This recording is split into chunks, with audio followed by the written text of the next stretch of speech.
Baik, pembahasan kita yang pertama tentang pujaan mereka terhadap tanah Karbala. Saya akan sebutkan ya tentang riwayat-riwayat yang berkaitan dengan masalah ini.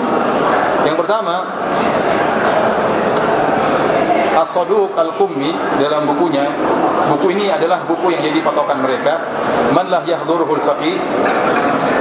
As-Saduq membawakan sebuah riwayat dari Ja'far As-Sadiq. Ja'far As-Sadiq ini imam yang ke-6 kalau tidak salah. Jadi kalau orang Syiah punya imam 12 imam itu adalah 12 imam yang maksum setelah Nabi SAW. Nanti akan kita jelaskan insyaAllah pada mungkin hari ini atau besok. Jadi setelah Nabi masih ada yang maksum, yaitu 12 orang. Dimulai dari Ali bin Abi Thalib, imam pertama. Imam kedua adalah Al-Hasan bin Ali bin Abi Thalib, ini juga maksum. Imam ketiga Al-Husain bin Ali bin Abi Thalib. Kemudian imam keempat adalah Ali Zainal Abidin, ya.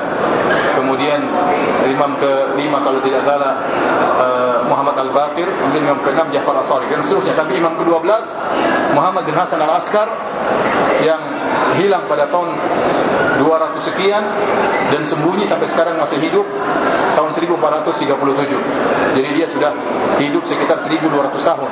Ini imam yang ke-12. Nanti kalau dia keluar, jadilah dia Imam Mahdi menurut versinya mereka.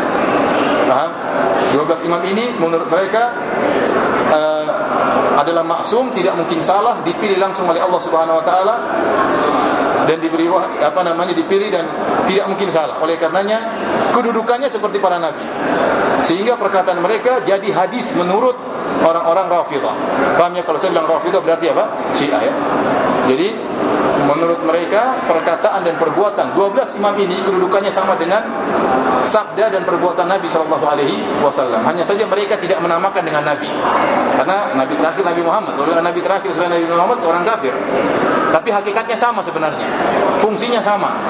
Sama-sama perkataannya maksum, tidak mungkin salah, dan sama-sama dipilih oleh Allah Subhanahu wa taala. Ya, baik. Maka dia menukil dari buku tadi telah saya sebutkan ya. Dia berkata, Fitini qabril Husain alaihi salam shifa'un min kulli da' wa huwa ad-dawa'ul akbar.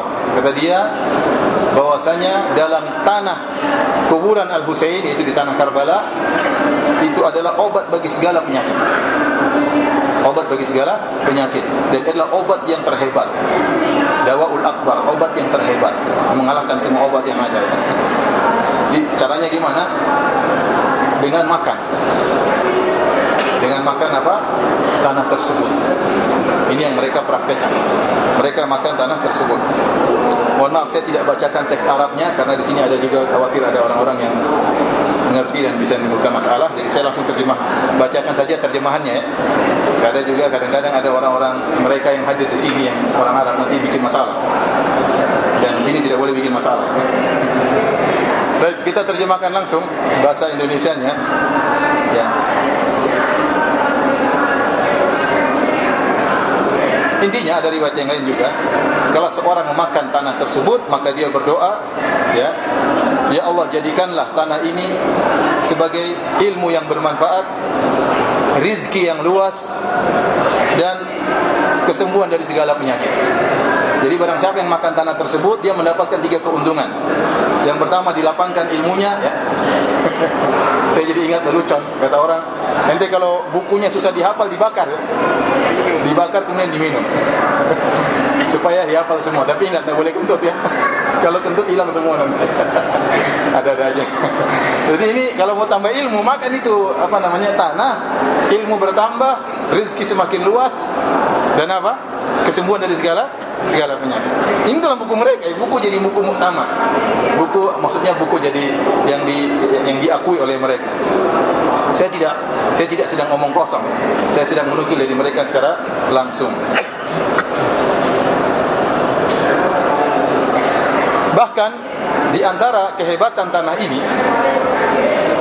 diriwayatkan dari imam mereka, hanniku auladakum, dikatakan berilah tahnik kepada anak-anak kalian dengan tanah dari kuburan Husain. Kalau kita orang Islam, kalau ada anak baru lahir kita pakai korma kan? kita cari orang soleh, kemudian dia dilumat-lumat, kemudian kita masukkan ke anak ini. Kalau menurut mereka yang lebih afdal, cari tanah itu masukin ke bayi tersebut. Inilah lihat mereka. Oleh karenanya, inilah yang dulu saya sempat bertanya-tanya. Saya pernah lihat sendiri waktu saya sedang ziarah ke kuburan Baqi. Saya mendapati mereka mengambil pasir. Mereka masukkan, takut ketahuan sama petugas. Bahkan sebagian teman lihat mereka langsung makan. Ada apa gerangan? Ternyata ada keyakinan seperti ini. Ini obat dari segala apa? Penyakit. Ya. Mungkin mereka perlu tanah ini banyak karena situ ada banyak imam-imam mereka yang dikubur di Baqi, dan itu imam kita Ahlussunnah juga. Cuma kita tidak meyakini mereka maksum, paham? Sama Imam Ali juga imam Ahlussunnah. Ali bin Abi Thalib adalah sahabat yang sangat kita cintai. Tapi jadi masalah keyakinan kita terhadap beliau berbeda dengan keyakinan mereka terhadap beliau. Kalau menurut kita Ali bin Abi Thalib radhiyallahu anhu tidaklah maksum. Yang maksum cuma siapa? Rasulullah sallallahu alaihi wasallam. Sementara menurut mereka Ali bin Abi Thalib tidak mungkin salah karena dipilih oleh Allah, dibimbing langsung oleh Allah Subhanahu wa taala. Tapi para hadirin kalau Subhanahu wa taala, saya lihat mereka ngambil pasir, bahkan ada yang makan, dan mereka mungkin ngambil banyak. Mungkin mereka butuhkan untuk bawa pulang ke negara mereka karena di negara mereka banyak orang kena AIDS.